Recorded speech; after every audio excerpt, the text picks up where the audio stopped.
You killed your presentation today. Instead of did I felt so nervous up there, I'm glad it looked alright. Thank you, I am happy it went well. There is something empowering about fully accepting a compliment. When you deflect praise, you can't really own it. When you just say thank you let the weight of the compliment sink in and become yours. Saying thank you gives your mind permission to be built up by the compliments you receive. Getting compliments should be fun and enjoyable, but we often ruin the experience. There is no need to sabotage compliments that comes your way. Accept them with grace and enjoy the moment. Say thank you when you are running late. Being late is the worst. It's stressful for the person who is running late, and it disrespectful to the person who is waiting. It might seem strange to thank someone for dealing with your hassle, but that's exactly the correct response. Most people stumble in the doors and says, "Sorry, I am late." The problem is this response still make the situation about you. "Sorry, I am late." Saying thank you turns the table and acknowledge the sacrifice the other person made by waiting. Thank you for waiting. Example, you walk in the door 14 minutes late. Instead of "so sorry, I am late, traffic was insane out there," try saying "thank you for your patience." When we make a mistake, someone else often makes a sacrifice.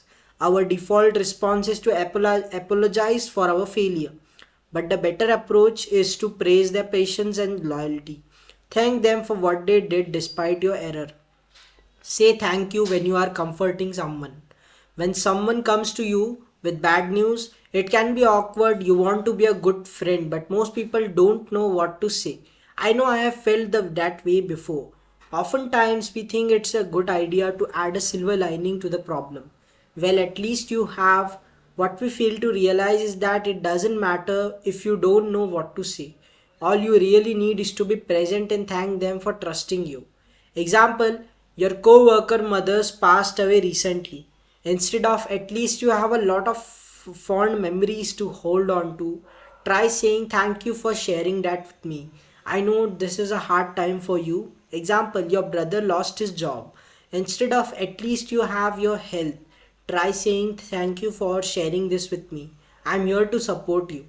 Example, your friend's pet just died. Instead of "at least they had a long and happy life," try saying "thank you for sharing that with me.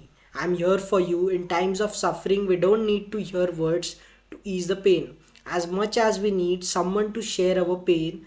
When you don't know what to say, just say thank you and be there. Say thank you when you are receiving helpful feedback. Feedback can be very helpful, but we rarely see it that way. Whether it is an unflattering performance review from your boss or an email from an unhappy customer, the standard reaction is to get defensive. That's a shame, because the correct response is to simply say thank you and use the information to improve. Example, "this work isn't good enough. I thought you will do better." Instead of "you don't understand, here's what really happened," try saying "thank you for expecting more of me." Example, I bought your product last week and it already broke. I'm not happy with this experience." Instead of "how did you use it," we made it very clear in our terms and condition that a product is not designed to work in certain conditions. Try saying "thank you for sharing your thoughts. Please know we are committed to become better." Can you share more details about the issue? Nobody likes to fail, but failure is just a data point. Respond to helpful feedback with thanks and use it to become better. Say thank you when you are receiving unfair criticism. Sometimes criticism isn't helpful at all. It's just vindictive and mean. I have written about how to deal with haters previously, but one of the best approaches is to just say thank you and move on. When you thank someone for criticizing you, it immediately neutralizes the power of their statements. If it's not a big deal to you, then it can't grow into a larger argument. Example, this might be good advice for beginners, but anyone who knows what they are doing will find this useless. Instead of, well, clearly I wrote this for beginners. This might be a surprise, but not everything was written with you in mind. Try saying thank you for sharing your opinion. I will try to improve next time. Example, your statement is the dumbest thing I have read all week. Instead of, you are an idiot, let me tell you why. Try saying thank you for the feedback. I still have a lot to learn. Releasing the need to win argument is a sign of maturity. Someone on the internet said something wrong. So what? Win the argument by the way you live your life. Say thank you when someone gives you unsolicited advice. This shows up a lot in the gym.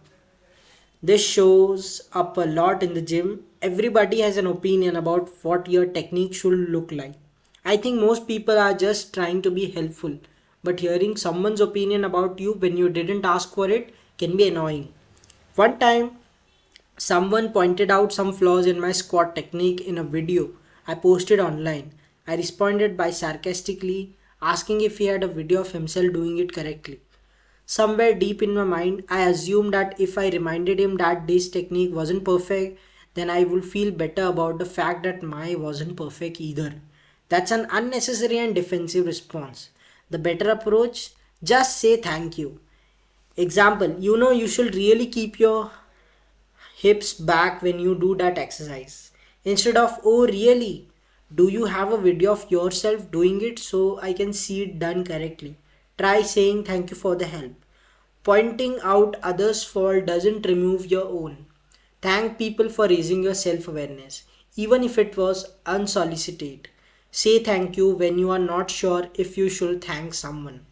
When in doubt, just say thank you. There is no downside.